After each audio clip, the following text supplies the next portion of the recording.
An investigation has started after a man died in a go-kart race at a track in Colchester. It happened last night at IndyCart racing. The police say the man may have been taken ill before the accident. The 59-year-old man from Brentwood was racing with friends on a track similar to this one when he crashed into some tyres on the edge of the circuit. It happened last night at IndyCart racing in Colchester. He was taken to the town's hospital but later died. Detectives returned to the racing track this morning. In a statement they said, "We have no idea if the man died of natural causes or if he sustained serious injuries in the crash." Today, the owner of IndyCart Racing offered his condolences to the friends and family of the deceased man, saying, "We will continue to help the police and the local authority with their inquiries." The operators of karting tracks, like this one in nearby Witham, insist every precaution is taken to make sure it's a safe pastime. Health and safety obviously has to be paramount. Waivers are all signed and the customers have to read those and ensure that, you know, they are being compliant with all of the rules and the regulations for health and for safety. IndyCart Racing remained closed today while inquiries continue. The Health and Safety Executive is also looking into the cause of the man's death. Marianne Missamdar, BBC Look East, Colchester. 50 firefighters were called to a restaurant in one of the oldest parts of Norwich today. The fire broke out at around midday in Tombland, not far from the cathedral. At midday, the call came in. Within minutes, fire crews arrived. 6 fire engines and 50 firefighters sent to tackle a blaze in the roof of Zizi restaurant. It's a significant damp and down operation. Crews will be here for some significant time.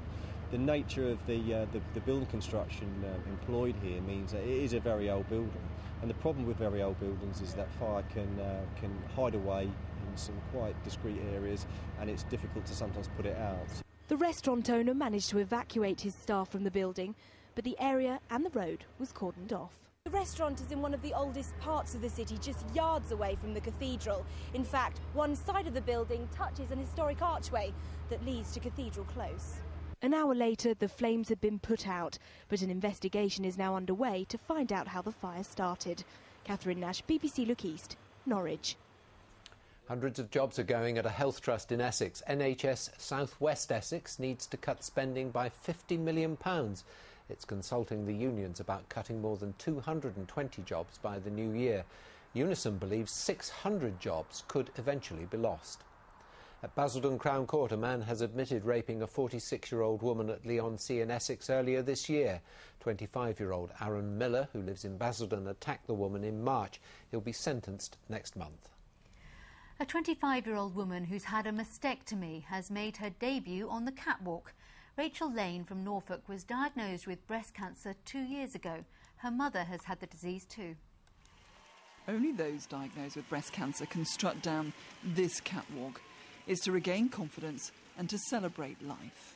It's a great way to end everything that I've been through. The audience are fantastic, so they really get you going and they're all there for you.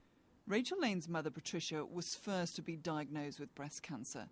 3 days after this photo, she had a mastectomy. Later, she had radiotherapy and chemotherapy. Then her daughter was diagnosed too.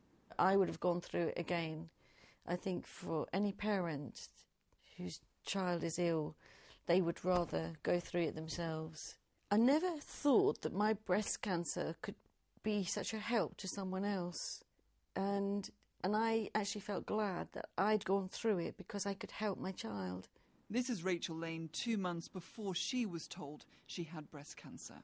I think the biggest thing was having an operation, and that for me was the hardest thing to get my head around, that my body would no longer be the same. Rachel Lane had the same treatment as her mother, but the cancer has returned. About 6 weeks ago I had an operation just to remove any remaining cells or horrible nasty cancer bits, and so hopefully, touch wood, we're on the right track now. My hair's coming back. We want to get rid of the beast.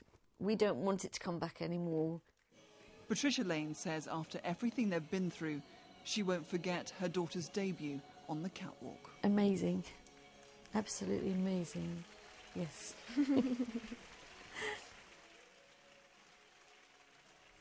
Patricia and Rachel Lane talking to Debbie Tubby. And if you want more information about breast cancer, go to breastcancercare.org.uk.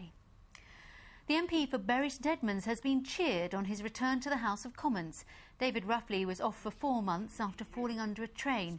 This afternoon, in his first Commons question, he challenged the Chancellor on the rising level of Britain's contribution to the EU. A grant of more than £1 million has been given to Suffolk to regenerate the harbour in Southwold. Without the work, the harbour wall could collapse within 5 years. Now the project has won £1.25 million from the European Fisheries Fund. It's the largest of £3 million worth of grants announced today. The scheme has been 7 years in the pipeline. It's been another busy day for athletes from this region at the Commonwealth Games in Delhi. The details now from Kate Riley.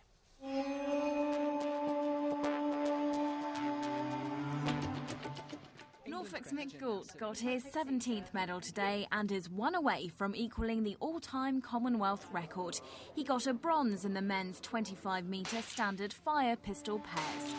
On to badminton, and England and Milton Keynes' Raviv Usef is a step closer to a gold medal. He beat his Indian opponent 19-21, 21-11 and 21-18 in the semi-finals. Elsewhere, in front of a packed house, dreams of the men's hockey team bringing home a gold were dashed. 4 of the team come from our region. They lost the semi-final 5-3 on penalties. Essex's Glenn Kirkman missed a penalty and sent the home crowd into a frenzy. And there was semi-final disappointment in rugby sevens for England and Northamptonshire's John Blake. They lost the bronze medal playoff against South Africa, conceding 2 late tries to go down 17-14. Kate Riley, BBC Look East.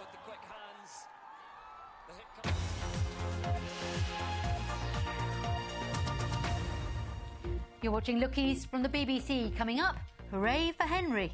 The cost of going to university is going up. A new report is recommending a cap on fees should be lifted, leaving the universities free to charge what they want.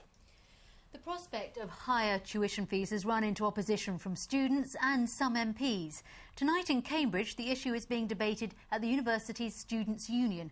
Our reporter Gareth George is there now. Gareth. Well, the walls here at the Cambridge Union covered with pictures of the great and the good. Prime ministers, pop stars, they've all taken part in the debates in this historic chamber. Tonight's debate is about tuition fees, and the fear is that today's proposals mean the dream of studying in surroundings like this is now much more of a distant one. Ploughing through prospectuses, searching for the right course. But these sixth formers from Essex are wondering if university will be worth the money. Not even just the students and the parents as well. I know for a fact my parents are seriously concerned about what it's going to be like, because I'm not going to be able to afford to do it on my own. They're going to have to help me, and that's going to be a big problem for them. It's going to separate the classes again. You're going to have the people who can afford to go, not necessarily the people who deserve to go.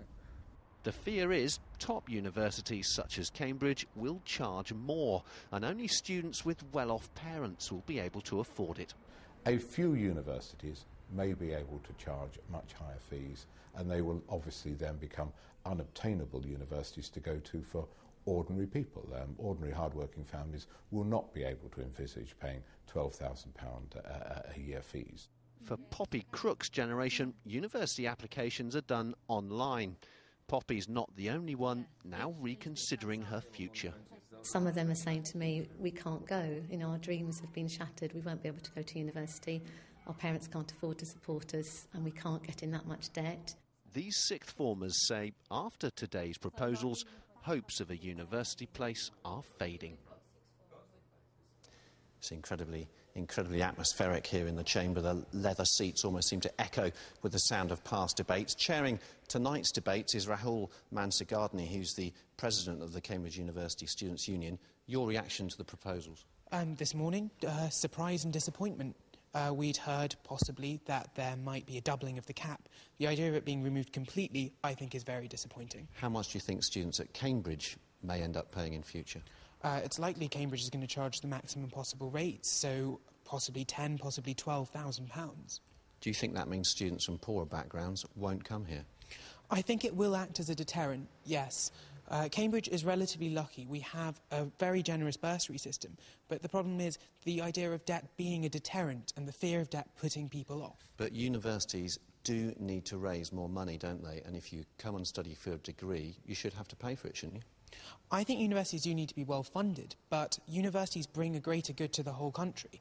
The government needs to get its priorities right and make sure that it is bearing the burden of funding universities properly and not throwing that all onto our graduates. OK, thank you very much. And tonight's debate here in the Chamber is open to the public and it starts at 7:30. Gareth, thank you very much. And Gareth will have more on tuition fees in the Politics Show, Sunday at midday on BBC One. Now, if horse racing is the sport of kings, the Newmarket trainer Henry Cecil is definitely racing aristocracy. A champion trainer for 10 seasons and a career stretching back more than 40 years.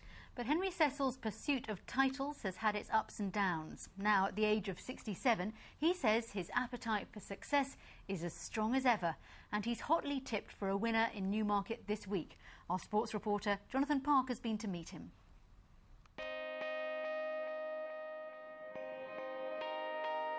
I remember the two people on the heath said, there's Henry Cecil over there, he should have retired years ago. But maybe they're not saying that now. Hopefully they're not. Maybe they're right. Many had given up on Henry, except Henry and those close to him. His decline was well publicised, but now the dark days are behind him. I went through a period of about 6-7 very bad years, and for lots of different reasons, which I won't go into. But then I was determined. I hate being sort of an also-ran, yeah? So I was determined to come try and get back a bit, and then of course I had to struggle a bit with my health and things, but we're getting back a little bit nearer where we used to be. Ahead of Newmarket's final champions meeting this week, Henry was on guard on the gallops. A private man, his every move tracked by hacks and the snappers, given this rare opportunity. Well, I'll do my best. Cecil's got a couple of aces in his pack. Twice over and wannabe wonder horse Frankel, two expected to run well on Saturday's Champions Day. The latter's match-up with Dream Ahead in the Dewhurst Stakes is tipped as the best juvenile race ever. He's been very hyped up and everything. I mean, he's very promising, but and he's improving the whole time. But we just have to see, if he goes and wins the Dewhurst very easily. I don't mind talking about it, but I mean, I think let them do the talking rather than us. Yeah? Few can match Cecil's training skills. With over 4 decades in the sport, he's won 4 derbies, 5 Ascot Gold Cups and 8 Oaks victories. He's won 10 Champions Trainers titles, but might see big rival Sir Michael Stout edge ahead of him with 11 this season. I don't train the number of horses I used to. I mean, I have about 100-odd horses. I mean, nowadays I used to have near 200, I think. So, it's rather the battalion taking on the army. So if I can get the quality, you've got to have the best. Even if you have the 2 or 3 best horses in the country, but they're the ones that win the money, then you've got a chance. But I mean, we just have to see. You never know. Miracles can happen. Inspired by the words of doubt on Newmarket Heath that day, Henry's fought back. Racing respects its master trainer. Jonathan Park, BBC Look East, Newmarket. Lovely pictures, aren't they? Beautiful. Looks good in a hat as well, doesn't he, Henry? He does wear a hat very well. Misty old morning there. Certainly was.